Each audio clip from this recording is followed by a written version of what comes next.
تاکہ عوام ان کی دہشت سے ڈر جائیں اور پھر کبھی دوبارہ مغل حکمران کے سامنے سر اٹھانے کی کوشش نہ کریں۔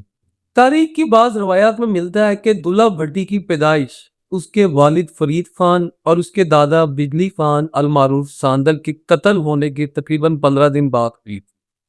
دلہ بھٹی کی ماں لاٹھی، جو کہ ایک فولادی قسم کی خاتون تھی، جس نے ہمیشہ بجلی خان، اپنے سسر اور اپنے شوہر فرید خان کے ہونے والے وہ تمام مارکے جو کہ مغل فوج کے خلاف ہوتے تھے، اس میں بڑھ چڑھ کر ان کا ساتھ دیا۔ لاٹھی کے 6 بیٹے تھے، جس میں اس نے دلہ بھٹی کو ہی اپنے والد کا جانشین بنایا تھا۔ لاٹھی نے دلہ بھٹی کو جوان ہونے تک اس کے خون میں اس کے باپ فرید خان اور اس کے دادا بجلی خان المعروف ساندل کے ساتھ ہونے والے ظلم، بربریت اور ان کے قتل کی داستانوں کو ہمیشہ زندہ رکھا۔ دلہ بھٹی نے جب ہوش سنبھالا تو وہ ایسا شیر گبرو نوجوان بنا جس کی آنکھوں میں ہر وقت مغل فوج کے خلاف خون رہتا تھا۔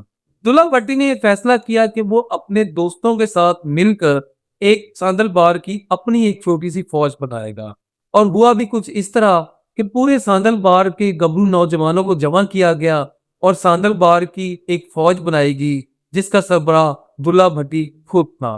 ان لوگوں نے اپنے باپ دادا کے نقشے قدم پر چلتے ہوئے مغل فوج کو لوٹنا شروع کر دیا۔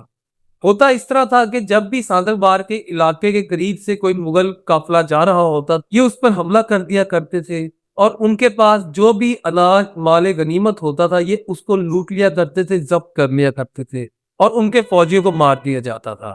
اور یہ وہ لوٹا ہوا، ضبط کیا ہوا مال غریب لوگوں میں، غریب کسانوں میں تقسیم کر دیا کرتے تھے۔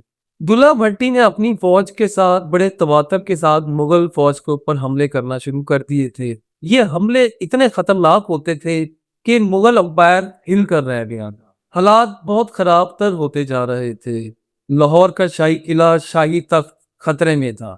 معاملات اتنے پیچیدہ تھے کہ تاریخی روایات میں آتا ہے کہ اکبر بادشاہ کو اپنا تخت آگرہ سے لاہور منتقل کرنا پڑ گیا تھا۔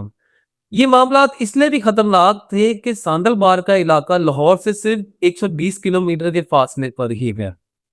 اکبر بادشاہ نے اس کے بعد اپنے 2 بہت خاص سپہ سالار، تاریخی روایات کے مطابق جن کا نام علاؤ الدین اور صلاح الدین بتایا جاتا ہے، ان کے زیر نگرانی ایک لشکر ترتیب دیا اور ان کو آرڈر کیا کہ وہ ایک بڑا حملہ ساندل بار کے علاقے پر کریں، اور ہوا بھی کچھ اس طرح کہ ایک بڑا حملہ ساندل بار کے علاقے پر کیا گیا۔ لیکن دلہ بھٹی اور اس کی فوج نے بڑی مہارت اور بڑی بہادری کے ساتھ اکبر بادشاہ کی فوج کا مقابلہ کیا اور ان کو واپس بھاگنے پر مجبور کر دیا، جس میں ان کے کئی سارے ساتھی بھی قتل ہوئے۔ اکبر بادشاہ نے جب یہ دیکھا کہ اس کے نہایت قابل سپہ سالار بھی حملہ کرنے میں اور کامیاب ہونے میں ناکام رہے ہیں، تو اس کے بعد اس نے ایک چال چلی۔ اکبر بادشاہ نے یہ فیصلہ کیا کہ ہم اس جنگ کو مزید نہیں کرنا چاہتے، اور انہوں نے ایک دعوت نامہ دلہ بھٹی کو بھجوایا جس میں یہ کہا گیا تھا کہ آپ ہمارے ساتھ بیٹھ کر شرائط طے کر لیں، کچھ شرائط آپ ہماری مان لیں، کچھ ہم آپ کی مان لیں گے۔ اس دعوت نامے کے نتیجے میں دلہ بھٹی کو لاہور جانا تھا، اور ہوا بھی ایسے۔ دلہ بھٹی جب لاہور پہنچا تو اکبر بادشاہ نے اپنی چالاکی کے ساتھ اس کو قید کر لیا۔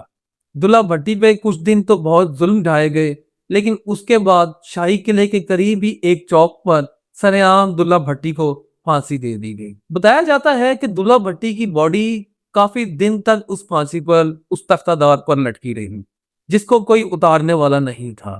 پھر اس کے بعد اکبر بادشاہ کے حکم پر اس کو وہاں سے اتار لیا گیا، اور لاہور کے سب سے بڑے قبرستان جس کا نام میانی صاحب ہے، وہاں پر دلہ بھٹی کو دفنا دیا گیا۔ دلہ بھٹی کو 1599 میں قتل کیا گیا۔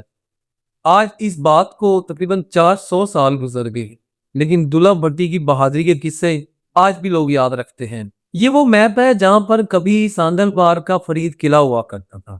اسی جگہ پر دلہ بھٹی کی پیدائش ہوئی تھی، اور یہی وہ قلعہ تھا جہاں پر اس کے والد اور اس کے دادا نے مغل حکومت کے خلاف اپنی جنگ کا آغاز کیا تھا۔ آج یہاں پر صرف آپ کو کھیتوں کے درمیان آبادی ہی نظر آ رہی ہے، لیکن قلعے کے کوئی آثار نمایاں بھی نہیں ہیں۔ یہ ایک چوک ہے لاہور کے اندر واقع جس کا نام دلہ بھٹی چوک رکھا گیا۔ کچھ روایت ہیں لیکن کنفرم نہیں ہے، شاید یہ وہی چوک ہے جہاں پر دلہ بھٹی کو تختہ دار سے لٹکایا گیا۔ امید کرتا ہوں آج کا ہمارا ولاگ آپ کو پسند آیا ہوگا۔ ہمارے بلاگ کو آپ لائک کر دیں، ہمارے چینل کو سبسکرائب کر دیں۔ انشاءاللہ تعالیٰ ایسی کافی ساری سٹوریز لے کر میں آپ کے سامنے دوبارہ پیش ہوتا رہوں گا۔ انشاءاللہ آپ سے دوبارہ ملاقات ہوگی۔ اپنا بہت سارا خیال رکھیے گا۔ اللہ حافظ۔